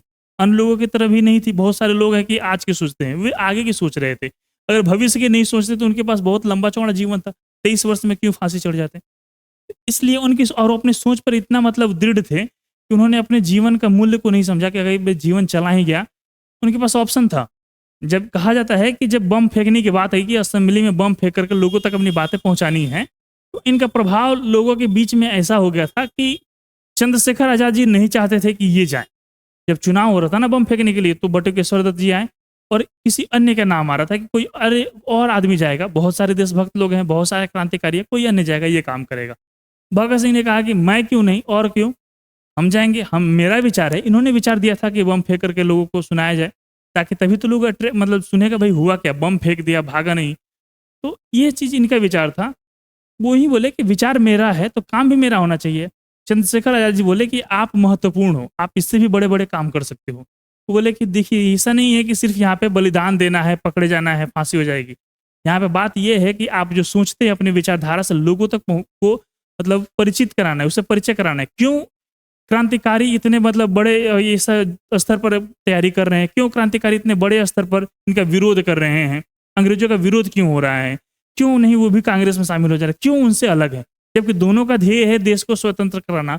लेकिन विचारधारा उनकी जो तरीका जो है वो दोनों अलग क्यों है, इतना विपरीत क्यों है, ये सब बताना होगा ना। अगर आप सिर्फ जगह बम फेंक दिए, गिरफ्तार हो गए और फांसी हो गई, तो आप मतलब क्या किया, आपकी फांसी, आपकी शहादत व्यर्थ गई। आप अपने शहादत क्यों कर रहे हैं, इस सब के बारे में बताना होगा। वो विचार बताना होगा जो आपको अपने जीवन से अलग करके, जो अपने परिवार से अलग करके यहाँ इस संघर्ष में खींच लाया है, वो विचार क्या है, उससे लोगों को बताना। इनका बस मेन उद्देश्य यही था कि जो विचार इनके मस्तिष्क में है, भारत के हर बच्चे के मन में हो, वो खुद सोचे। जो कहा जाता है ना, आंखों बंधी पट्टी जो है वो खुले, वो वास्तविकता को पहचाने। इस तरह से मतलब वही सोच थी कि वो नहीं सोचते थे कभी भी हम मेरा जीवन बच जाए, ठीक है दूसरा कोई जा रहा है। सिर्फ नीति ही नहीं देते थे, उस पर अमल करने का साहस भी रखते थे। बहुधा आज सयाने और अभिभावकीय दृष्टिकोण वाले लोग यह राय प्रकट करते दिखाई पड़ते हैं कि छात्रों को राजनीति से अलग रहना चाहिए। कई लोग कहा जाता है कि विद्यार्थियों पढ़ाई लिखाई करो, काहे राजनीति में घूमते हो, काहे धरना प्रदर्शन करना चालू कर देते हो। उनका काम पढ़ाई करना और अपनी योग्यता बढ़ाना है, राजनीति में उलझना ठीक नहीं है। गोया राजनीति का पढ़ाई से कोई स्थायी बैर विरोध हो, ऐसा मतलब वे लोग कहते हैं कि जो राजनीति में आ गया वो पढ़ाई नहीं कर पाएगा। छात्र और युवा भगत सिंह के विचार इस संबंध में क्या है, वे इस बारे में क्या सोचते हैं, इसकी झलक यहाँ भगत सिंह के छोटे से निबंध में मिलती है। यह सही है कि उन दिनों स्वाधीनता आंदोलन चल रहा था जिससे गाफिल और असंपृक्त नहीं रहा जा सकता था, इसलिए तत्कालीन राजनीति में छात्रों की रुचि और भागीदारी वांछित तथा अपरिहार्य थी। किंतु आज क्या आजादी के संपूर्ण लक्ष्य हासिल कर लिए गए हैं? समाज में गैर बराबरी, भेदभाव, अशिक्षा, अंधविश्वास, गरीबी, अन्याय आदि दुर्गुण एवं अभाव अभी भी जमी हुई हैं। सांस्कृतिक स्वाधीनता का लक्ष्य अभी भी दूर दिखाई पड़ता है। बेहतर मानवीय व्यवस्था के लिए आज भी राजनीतिक संघर्ष जारी है। ऐसे समय में भगत सिंह का यह लेख छात्रों के लिए उतना ही प्रासंगिक है। दूसरे और अपेक्षाकृत अंतरंग पाठ के रूप में यहाँ अपने घनिष्ठ क्रांतिकारी मित्र सुखदेव के नाम भगत सिंह का ऐतिहासिक पत्र प्रस्तुत है। क्रांतिकारी भी मनुष्य होते हैं जिनके पास भावनाएं और विचार होते हैं। उनका मन होता है जिसमें कई तरह की उधेड़-बुन चलती रहती है। उनके मानसिक जीवन में अनेक उतार चढ़ाव आते हैं। संकल्प विकल्प से भरे अनेक सबल और दुर्बल क्षण आते हैं। इन सबको देखते समझते हुए उन्हें अपने उद्देश्य के लक्ष्य के प्रति निष्ठा और विश्वास को बचाए रखना होता है। भगत सिंह और चंद्रशेखर आजाद के नेतृत्व में क्रांतिकारियों का संगठन काम कर रहा था। अपने साथियों के साथ लगातार अंतरंग संवाद कायम रखकर ही वे सही अर्थों में उनसे अपनी मैत्री निभा सकते थे तथा जरूरी क्षणों में उनकी सहेज संभाल रख सकते थे। इस पत्र से भगत सिंह और सुखदेव के बीच के अंतरंग संवाद की एक शिक्षाप्रद झलक मिलती है। एक चीज तो यहाँ पे हुआ ना कि ये जो आपको चैप्टर जो पढ़ना है, एक पत्र और एक लेख, ये किसके बारे में है? विद्यार्थी, छात्र जीवन और राजनीति के बीच में जो सम्मिश्रण है, उनका बीच में जो अलगाव है, और ये एक समस्या, ये कहा जाता है ना बार बार कि छात्रों को राजनीति से अलग रहना चाहिए। इस पर क्या सोच है, अभी क्या वर्तमान स्थिति है, इसमें कितना उनको शामिल होना चाहिए, इस बारे में है। किसको पत्र लिख रहे हैं, किससे चर्चा कर रहे हैं भगत सिंह जी? तो भगत सिंह जी तो लिख रहे हैं और एक इनके साथी हैं सुखदेव जी। 3 आदमी फांसी पर चढ़े थे ना एक साथ में, सुखदेव, भगत सिंह और राजगुरु। तो उनमें से एक है सुखदेव। देखिए 2 मित्र जो मतलब इतना अपना सर्वस्व समर्पण कर दिए, एक भगत सिंह और एक सुखदेव, इनकी भी चर्चा हो रही है। बहुत ही पवित्र लेख है इस तरह से। तो सुखदेव के नाम भगत सिंह जी का ऐतिहासिक पत्र है, ये जो हम लोग पढ़ने वाले हैं, ठीक है। इसमें बारे में वो चर्चा में क्या करते हैं, इसमें उनकी चर्चा यही है कि राजनीति जीवन में, राजनीति और विद्यार्थी, यहीं पे होगा ना, हाँ। छात्रों को राजनीति से अलग रहना चाहिए, उनका काम पढ़ाई करना और अपनी योग्यता बढ़ाना है। इस सोच के बारे में चर्चा है। वे बताते हैं कि क्या छात्र युवा शक्ति भगत सिंह के विचार से इस संबंध में क्या है, वे इस बारे में क्या सोचते हैं, इन्हीं सब चीज की चर्चा है इसमें। इसके साथ ही इसमें बताया गया है कि भगत सिंह और चंद्रशेखर आजाद 1928 से लेकर 1931 तक ये लोग रहे थे ना साथ में, अपने मृत्यु तक वो जेल में तो चंद्रशेखर आजाद जी नहीं थे, लेकिन वैचारिक रूप से समर्थन थे, बाहरी समर्थन इनका था ही, क्योंकि वे जेल नहीं गए थे, लेकिन बाहर से ये भी प्लान बना रहे थे कि जेल को तोड़ करके भगत सिंह को आजाद करा लिया जाए। ऐसी भी उनकी सोच थी। लेकिन भगत सिंह खुद ही अपनी इच्छा से गए थे। वे चाहते थे कि अगर हम शहीद होंगे तो विचार लोगों तक जाएंगे, मुकदमा चलेगा तो हमें बोलना पड़ेगा।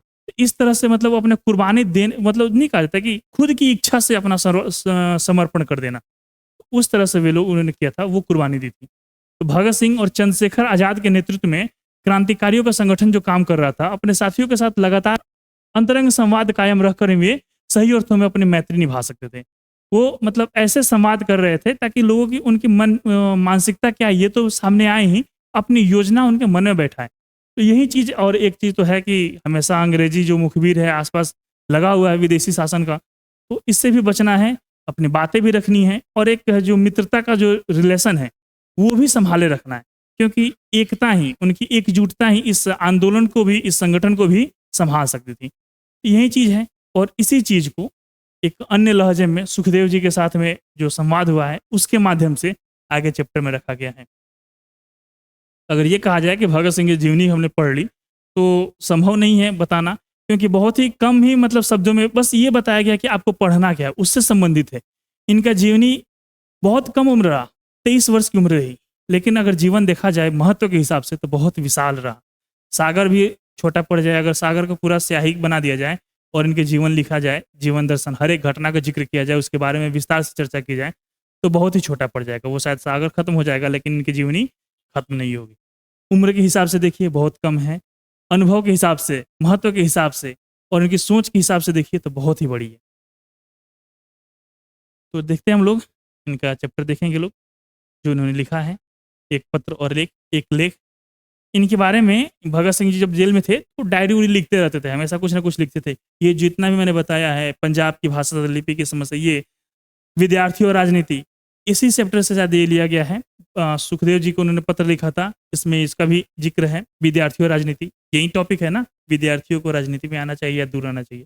सत्याग्रह और हड़तालें, भारतीय क्रांति का आदर्श, ये सब इन्होंने जेल में, मतलब ये जो समय मिलता था तो अपने ज्ञान का, मतलब हमेशा कहा जाता है कि ठीक है जीवन रहे नहीं रहे लेकिन ज्ञान बढ़ना चाहिए, और जब आपका ज्ञान बढ़ेगा तो लोगों को भी बताइएगा। ये हमेशा पढ़ते रहते थे। एक फोटो आप लोग देखिएगा, हमेशा मतलब चर्चा में रहता है कि एक चारपाई पे बैठे हुए हैं, एक किताब पढ़ रहे हैं, पैर में जंजीर लगी हुई है और एक किताब पढ़ रहे हैं।